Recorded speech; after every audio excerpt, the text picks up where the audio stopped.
Student, कैसे हैं आप सब? उम्मीद करती हूँ खैरियत से होंगे।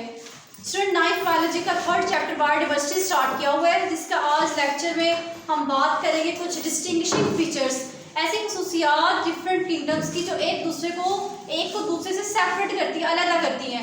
तो हमारा टॉपिक है आज हमारा distinguishing characteristics of 5 kingdom classification system, यानी कि 5 किंगडम क्लासिफिकेशन सिस्टम की इम्तियाजी खसूसियात, ऐसी खसूसियात जिसमें एक ग्रुप को दूसरे ग्रुप से अलग किया जाता है। तो देखिए हमारे पास जो किंगडम थे वो 5 थे, किंगडम मोनिरा, प्रोटिस्टा, फंजाई, प्लांटी और एनिमेलिया। तो इसमें देखते हैं कि जो किंगडम मोनिरा है इसकी सेल टाइप कैसी है, या तो ये प्रोकैरियोट है या तो ये यूकैरियोट है। तो मोनिरा जो होता है वो हमारे पास प्रोकैरियोटिक्स होते हैं। प्रोकैरियोटिक इसके अंदर क्यों न्यूक्लियस मौजूद नहीं होता, यानी कि वाज़िहा न्यूक्लियस मौजूद नहीं है। अब देखिए जब इनके अंदर सिर्फ जो किंगडम मोनिरा है ना वही सिर्फ ऐसा सेल है जो प्रोकैरियोटिक है, जिसके अंदर वाज़िहा न्यूक्लियस मौजूद नहीं है और इसमें सारे के सारे बैक्टीरियाज आते हैं। बाकी जितने भी 4 ग्रुप है, प्रोटिस्टा, फंजाई, प्लांटी, एनिमेलिया, ये सारे के सारे यूकैरियोटिक है। यूकैरियोटिक का मतलब ऐसे जानदार जिनके अंदर वाज़िहा न्यूक्लियस मौजूद होता है। तो सिर्फ प्रोकैरियोटिक जो होते हैं वो आपके पास किंगडम मोनिरा है, बाकी सारे के सारे क्या होते हैं, यूकैरियोटिक होते हैं। तो ये 4 किंगडम आपके पास यूकैरियोटिक है, एक आपके पास प्रोकैरियोटिक है। नेक्स्ट अगर हम देखते हैं न्यूक्लियर मेम्ब्रेन।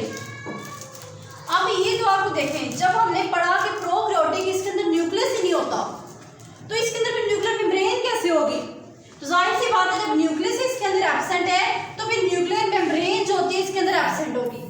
बाकी सबके अंदर, बाकी देखिए 4 यूकैरियोटिक है जिसके अंदर प्रॉपर न्यूक्लियस जो होता है मौजूद होता है। तो जाहिर है न्यूक्लियस मौजूद होगा तो न्यूक्लियर के ऊपर वाली जो तह होती है ये आपके पास न्यूक्लियस है, न्यूक्लियस के ऊपर की जो तह होती है बारीक सी उसे हम कहते हैं न्यूक्लियर मेम्ब्रेन कहते हैं।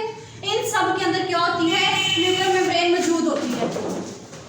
इसी तरह अगर हम बात करते हैं सेल वॉल की, अब सेल वॉल जो होती है हर ऑर्गेनिज्म की सेपरेट होती है, अलग होती है। देखा जाए तो पहले हमारे पास जो किंगडम मोनिरा है इसकी जो सेल वॉल होती है ना वो या तो पॉलीसेकेराइड से मिलकर बनती है। पॉलीसेकेराइड क्या है, एक कॉम्प्लेक्स कार्बोहाइड्रेट्स है, और अमीनो एसिड से मिलकर बनती है। तो इसमें क्या होता है, सेल वॉल मौजूद नहीं होता। और दूसरी जो सेल वॉल होती है, और दूसरा जो बताया हमने प्रोटिस्टा के अंदर कई किस्म की सेल वॉल हो सकती है। तो इसके अंदर काफी किस्म बहुत डिफरेंट टाइप्स की सेल वॉल इसके अंदर मौजूद होती है। नेक्स्ट अगर हम देखते हैं फंजाई, तो फंजाई की जो सेल वॉल है वो काइटिन की बनी हुई होती है, और जो प्लांट्स हैं उनकी सेल वॉल जो होती है वो सेलुलोज की बनी हुई है।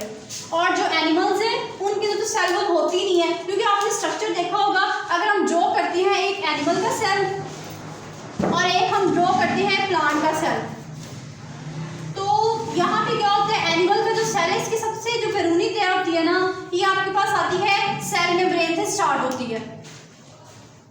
लेकिन जो हमारे पास आती है प्लांट का, इसका सेंटर में न्यूक्लियस होता है। और ये आपके पास क्या प्लांट का सेल है, इसके अंदर क्या होता है, एक आउटर लेयर भी इसके अंदर होती है, एक आउटर है जिसे हम कहते हैं सेल वॉल। नेक्स्ट इसके नीचे एक और लेयर होती है जिसको हम कहते हैं सेल मेम्ब्रेन कहते हैं। तो उन्होंने कहा कि प्लांट्स के अंदर तो सेल मेम्ब्रेन होती है, लेकिन जो एनिमल का सेल है उसके अंदर सेल जो वॉल होती है वो एब्सेंट होती है। तो नेक्स्ट अगर हम पॉइंट देखते हैं मोड ऑफ न्यूट्रिशन, ये कैसे खाते पीते हैं, इनका खुराक क्या मैकेनिज्म है। तो उन्होंने बताया कि जो हमारे पास फर्स्ट मोनिरा है वो या तो ऑटोट्रॉफ होंगे या वो हेटेरोट्रॉफ होंगे। ऑटोट्रॉफिक का मतलब ये होता है कि या तो अपनी खुराक खुद भी तैयार कर सकते हैं और वो किसी और से खुराक ले भी सकते हैं। तो नेक्स्ट सेम जो आपके पास प्रोटिस्टा है, प्रोटिस्टा के अंदर सारे के सारे यूग्लिना आते हैं। तो यूग्लिना जो होते हैं वो दिन के वक्त क्या करते हैं, फोटोसिंथेसिस करते हैं क्योंकि उनके अंदर क्लोरोफिल मौजूद है, और रात के वक्त क्या करते हैं, वो हेटेरोट्रॉफ बन जाते हैं, मतलब कि अपनी खुराक किसी दूसरे जानवरों से हासिल करते हैं।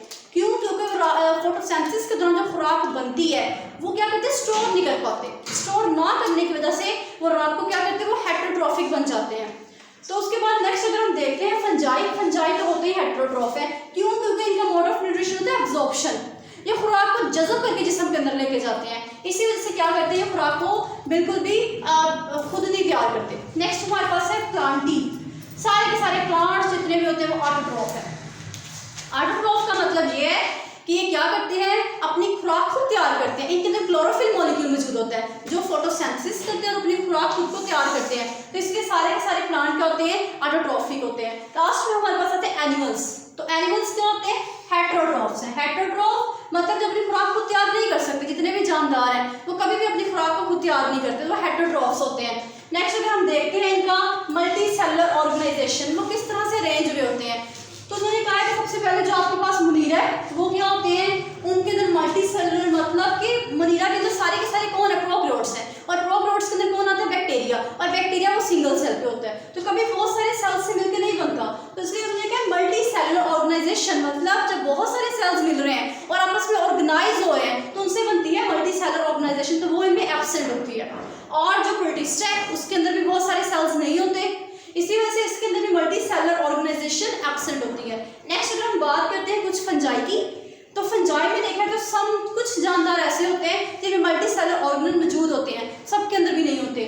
और कुछ सबसे जो सिंपल है ना फंजाई, वो आपके पास यीस्ट है जो सिर्फ एक सेल पे मुश्तमिल होता है, लेकिन जो कुछ कॉम्प्लेक्स भी होते हैं जिनके अंदर अलग सेक्स ऑर्गन मौजूद होते हैं, मेल और फीमेल सेपरेट भी होती है फंजाई के अंदर। तो मल्टी सेलुलर ऑर्गेनाइजेशन अगर हम देखते हैं प्लांट्स के अंदर, तो प्लांट्स के अंदर मौजूद होती है, क्योंकि प्लांट का एक सेल, जो प्लांट के अंदर बहुत सारे सेल्स होते हैं, सेल्स भी होते हैं, टिश्यूज भी होते हैं, ऑर्गन्स भी होते हैं, ठीक है, सारा कुछ जो होता है प्लांट्स के अंदर मौजूद होता है। इसी तरह जो हमारे लास्ट पे है एनिमेलिया, एनिमेलिया के अंदर भी सेम इसी तरह ही है, जितने सारे के सारे एनिमल्स आते हैं इसमें सेल्स मिलकर टिश्यूज बनाते हैं, टिश्यू से ऑर्गन बनते हैं, ऑर्गन से ऑर्गन सिस्टम बनता है, ऑर्गन सिस्टम से पूरे का पूरा इंडिविजुअल बनता है। तो इससे क्या होता है कि सारे का सारा ये मल्टी सेलुलर ऑर्गेनाइजेशन है वो बड़ी इनमें कॉम्प्लेक्स किस्म की पाई जाती है। तो ये हमारा कंपैरिजन था, उम्मीद करती हूँ उनको समझ आया होगा। Thank you so much.